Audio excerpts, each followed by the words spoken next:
Welcome to a new ongoing series on a channel where I analyze the musical score from some of the greatest movies, TV shows, and video games. It's here where I discuss how a soundtrack complements its corresponding title, along with how it came to be.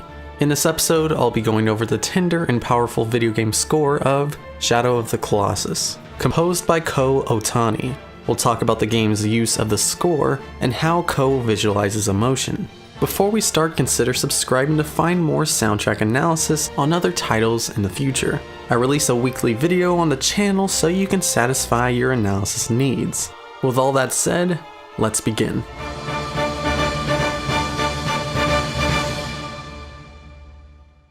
Since this is my first of many episodes of Score UnCovered that goes over a video game, I want to first note how wildly different the score of a film or TV series is compared to one of a video game's.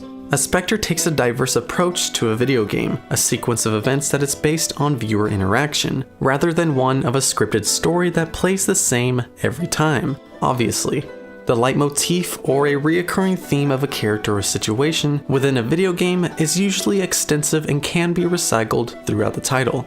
Much like a television series with a variation of one theme, a video game bears that similarity, and it's because of the project's sizable time frame that needs to be composed. What primarily makes a game soundtrack distinct overall is the music coverage over the user interfaces, such as title screens, option menus, bonus material, etc. All this and character leitmotifs build up over time, creating an immense soundtrack. Now that we have an underlying idea of how a soundtrack is produced and what actually bridges up to my discussion on the Shadow of the Colossus score, there are distinct properties that trigger the game's musical output. Throughout a player's playthrough, there are events that need to be done in the game to allow a certain track to be called upon. Shadow of the Colossus is the greatest example of this. While the game's orchestral soundtrack is enormous, the only segments where music can be heard is during cutscenes and encounters with colossi.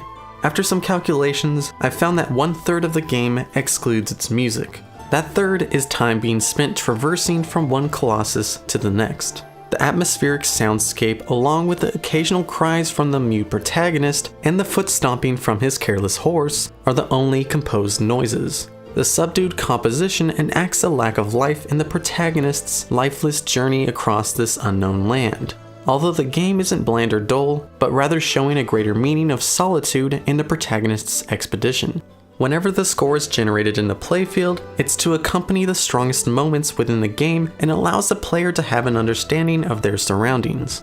Since the game's silence is characterized as the protagonist's seclusion, the music signifies the presence of the land's residents. You might categorize the music associated to any given colossi as that monster's language.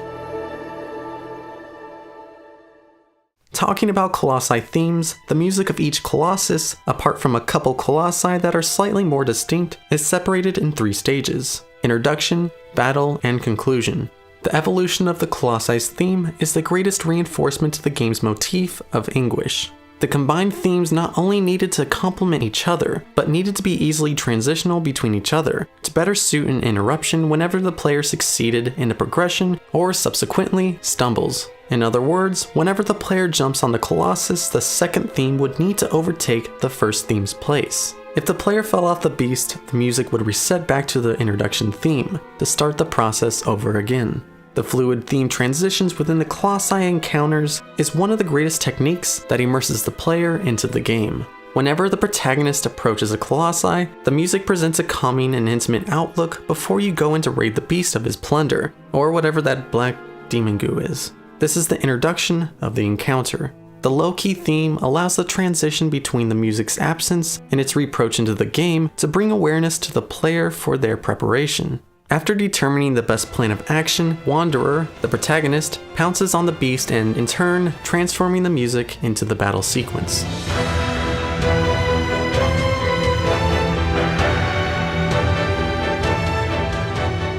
As the most profound music in the game, these tracks are some of the high points in the soundtrack. Merging from a tranquil tone into a dynamic melody that is full of energy, we match a feeling of anticipation and urgency.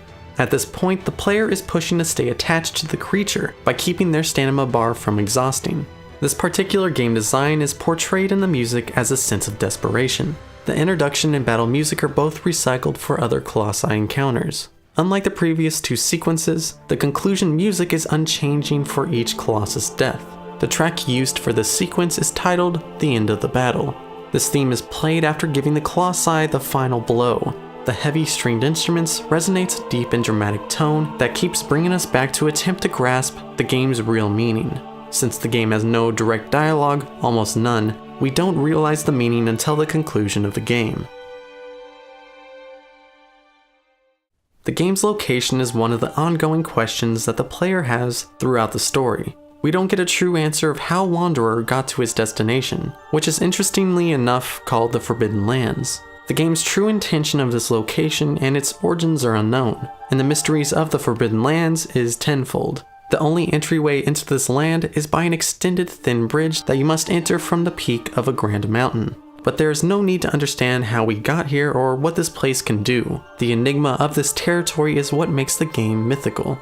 To further suppress the region of Shadow of the Colossus setting, director Fumitsu Oda asks Otani to rearrange the score so there's no connection to any particular ethnicity.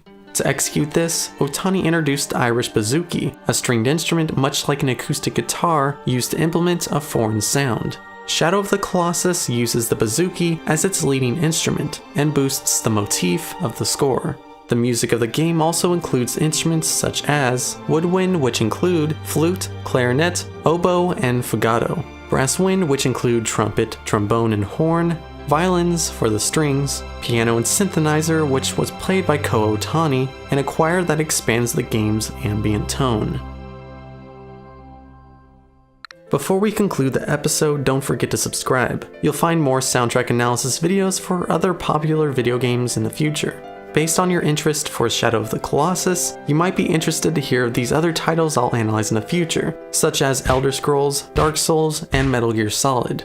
If you want to request a movie, TV show, or video game for Score Uncovered, let me know here on YouTube or on my Twitter page. When you demonstrate the score of any project, you are usually explaining how it manifests a visual for the audience, or how the music highlights the motif.